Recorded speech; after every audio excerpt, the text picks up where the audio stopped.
എല്ലാവർക്കും നമ്മുടെ പുതിയൊരു എപ്പിസോഡിലേക്ക് സ്വാഗതം. അപ്പോൾ ഇന്ന് ഞാൻ വന്നിരിക്കുന്നത് ഒരു കിടിലൻ റെസിപ്പി ആയിട്ടാണ് കേട്ടോ. അപ്പോൾ നമ്മുടെ 200ാമത്തെ എപ്പിസോഡിൽ ഞാൻ വന്നിരിക്കുന്നത് പുളിയിഞ്ചിയുടെ റെസിപ്പി ആയിട്ടാണ്. അപ്പോൾ ഇതാ നല്ല അടിപൊളി പുളിയിഞ്ചി ഇവിടെ റെഡി ആക്കി വെച്ചിട്ടുണ്ട്. അപ്പോൾ ഓണം എന്ന് പറയുമ്പോൾ പെട്ടെന്ന് ആദ്യം ഓർമ്മ വരുന്നത്, എനിക്ക് ഓർമ്മ വരുന്നത് പുളിയിഞ്ചിയാണ്. ഞാൻ ആദ്യം ഉണ്ടാക്കി വെക്കണ പുളിയിഞ്ചി ആയിരിക്കും. കാരണം എൻ്റെ നാട്ടിലൊക്കെ പുളിയിഞ്ചി അല്ല കേട്ടോ, ശരിക്കും ഇഞ്ചി കറി എന്ന് വെച്ചിട്ടുള്ള ഇഞ്ചി വെച്ചിട്ട് മാത്രം വെച്ചിട്ടുള്ളൊരു കറിയാണ്. അതിന് ഫുൾ ഇഞ്ചിയുടെ ടേസ്റ്റ് മാത്രമാണ്. പക്ഷെ ഇതങ്ങനെയല്ലല്ലോ, ഇത് കുറച്ച് മധുരം, പുളി, എരിവ് എല്ലാം കൂടെ ഒരു മിക്സഡ് കോമ്പിനേഷൻ ആണല്ലോ. അപ്പോൾ അതെൻ്റെ ഫേവറേറ്റ് ആണ് കേട്ടോ. എൻ്റെ മാത്രമല്ല, വീട്ടിലുള്ള എല്ലാവരുടെയും ഫേവറേറ്റ് ആണ്. അപ്പോൾ ഇതാ നല്ല കിട്ടില്ല പുളിയിഞ്ചി, എൻ്റെ കുറുക്കിയ പുളിയിഞ്ചി ഇവിടെ റെഡിയാക്കി വെച്ചിട്ടുണ്ട്. അപ്പോൾ നിങ്ങൾ എല്ലാവരും ഒന്ന് ട്രൈ ചെയ്ത് നോക്കണം. കിട്ടില്ല ടേസ്റ്റാണ് കേട്ടോ. ഓണം എന്ന് പറഞ്ഞാൽ പുളിയിഞ്ചി ഇല്ലാണ്ട് എന്ത് ഓണമാണ്. അപ്പം നമുക്ക് ഈ പുളിയിഞ്ചി ഉണ്ടാക്കുന്നത് എങ്ങനെയാണെന്ന് നോക്കിയാലോ.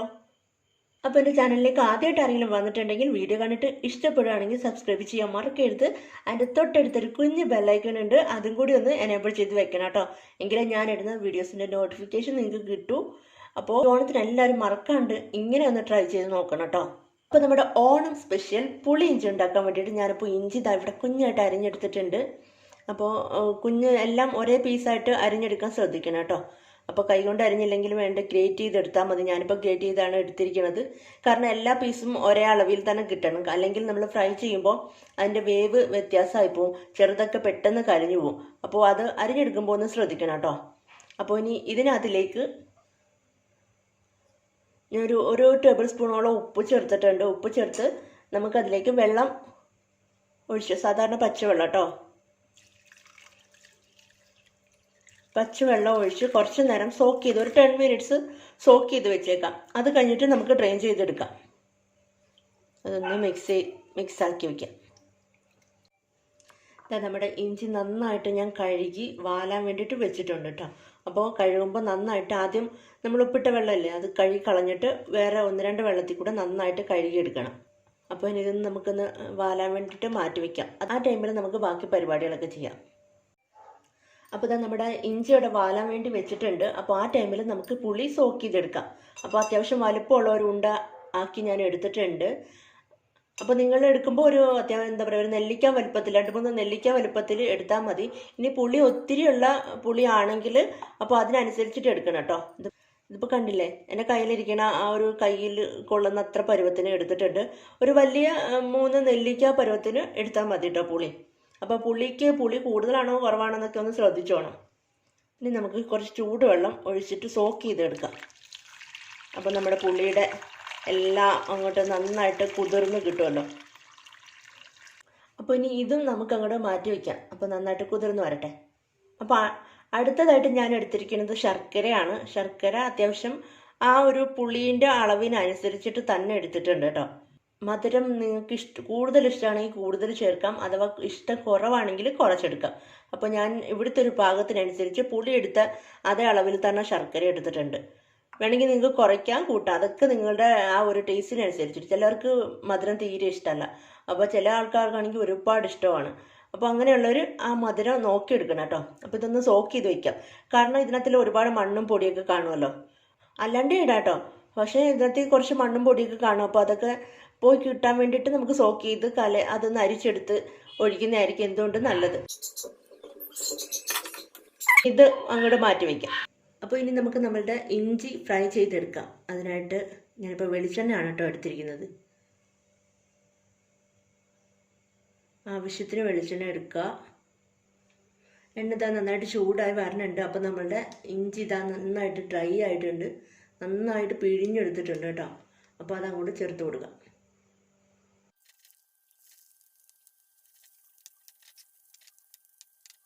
അപ്പോൾ ഇതാ നമ്മുടെ ഇഞ്ചിയൊക്കെ നന്നായിട്ട് ഫ്രൈ ചെയ്തെടുത്തിട്ടുണ്ട്. അപ്പോൾ ഇനി ഇത് തണുത്തതിന് ശേഷം ഞാൻ ഗ്രൈൻഡ് ചെയ്തെടുക്കാനാണ് പോണത്. അപ്പോൾ ചില ആൾക്കാർക്ക് ഇഞ്ചി ഇങ്ങനെ കടിക്കുന്നതാണ് ഇഷ്ടം, കറിക്കകത്തില്ല പുളിയിഞ്ചിക്കകത്തിൽ ഇങ്ങനെ കടിച്ച് കഴിക്കാൻ ഭയങ്കര ഇഷ്ടമാണ്. അപ്പോൾ അങ്ങനെയുള്ളവർ ഗ്രൈൻഡ് ചെയ്യാണ്ട് യൂസ് ചെയ്യണം കേട്ടോ. അപ്പോൾ ഇവിടെ കുട്ടികളൊക്കെ കഴിക്കില്ല അങ്ങനെ ഇട്ട് കൊടുത്താൽ. അപ്പോൾ അതുകൊണ്ട് ഞാനിത് ഗ്രൈൻഡ് ചെയ്താണ് എടുക്കാൻ പോണത്. അപ്പോൾ അതങ്ങോട്ട് തണുക്കട്ടെ. ആ ടൈമിൽ നമ്മുടെ എണ്ണ ഇവിടെ ബാലൻസ് ഉണ്ട്. അപ്പോൾ നമുക്ക് കടുക് അങ്ങോട്ട് ഇട്ട് കൊടുക്കാം. കടുക് നന്നായിട്ട് പൊട്ടിയിട്ടുണ്ട്. അപ്പം നമ്മൾ ചെറിയ ഉള്ളി അങ്ങോട്ട് ഇട്ട് കൊടുക്കാം. അതിൻ്റെ കൂടെ തന്നെ പച്ചമുളക്. അപ്പോൾ നമ്മുടെ മുളകും ഉള്ളിയൊക്കെ ഒന്ന് ജസ്റ്റ് ഒന്ന് ഫ്രൈ ആയിട്ടുണ്ട്. അപ്പോൾ അതിൻ്റെ കൂടെ നമുക്ക് നമ്മുടെ വറ്റൽ മുളകും കറിവേപ്പിലയും കൂടെ അങ്ങോട്ട് ചേർത്ത് കൊടുക്കാം.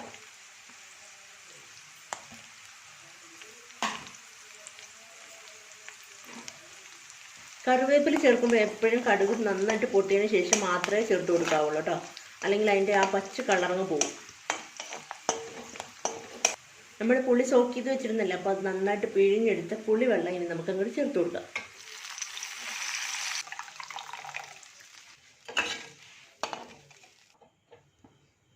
ഇനി നമുക്ക് ഇച്ചിരി ഫ്ലെയിം കൂട്ടി വെച്ച് കൊടുക്കാം കേട്ടോ. നന്നായിട്ട് തിളച്ച് നന്നായിട്ട് വെന്ത് ഈ പച്ചമണം ഉണ്ടല്ലോ, പുളിയുടെ ഒരു റോ സ്മെല്ലുണ്ടല്ലോ, ആ സ്മെല്ലൊക്കെ ഒന്ന് പോയി ഒന്ന് കുറുകി വരുന്നിടം വരെ നമുക്ക് നോക്കാം. പുളിവെള്ളമൊക്കെ ഇതാ നന്നായിട്ടൊന്ന് തിളച്ച് വരുന്നുണ്ട്. അപ്പം നമുക്ക് ഇതിൻ്റെ കൂടെ മഞ്ഞൾപ്പൊടിയും മുളക് പൊടിയും അങ്ങ് ചേർത്ത് കൊടുക്കാം. നമ്മുടെ പുളിവെള്ളം ഇന്ന് കുറുക്കിയൊക്കെ വരുന്നുണ്ട് കേട്ടോ. അപ്പോൾ ഈ ടൈമിൽ ഞാൻ ഉപ്പ് അങ്ങോട്ട് ചേർത്ത് കൊടുക്കുകയാണ്. അപ്പോൾ നമ്മുടെ ആ പുളിയും എല്ലാം ഒന്ന് ബാലൻസ് ചെയ്യാൻ വേണ്ടിയിട്ട് ആവശ്യത്തിന് ഉപ്പ് ചേർത്ത് കൊടുക്കാം കേട്ടോ.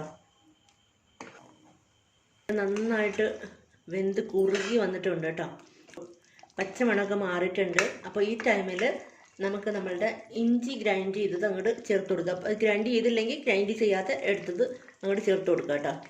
അപ്പോൾ 1/4 കിലോ ഉണ്ടായിരുന്നു, അതിപ്പോൾ ഗ്രൈൻഡ് ചെയ്തപ്പോൾ കാണില്ലേ, കുറച്ചേ ഉള്ളൂ, ഒരു പിടിയേ ഉള്ളൂ.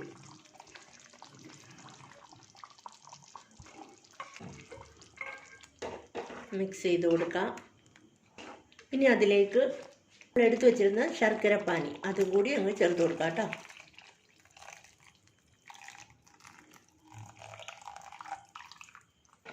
അപ്പോൾ രണ്ടും കൂടി ചേർത്തിട്ട് നന്നായിട്ട് വീണ്ടും നമുക്ക് കുക്ക് ചെയ്ത് നല്ല കുറുകിയ പരുവാവുന്നിടം വരെ വെയിറ്റ് ചെയ്യാം.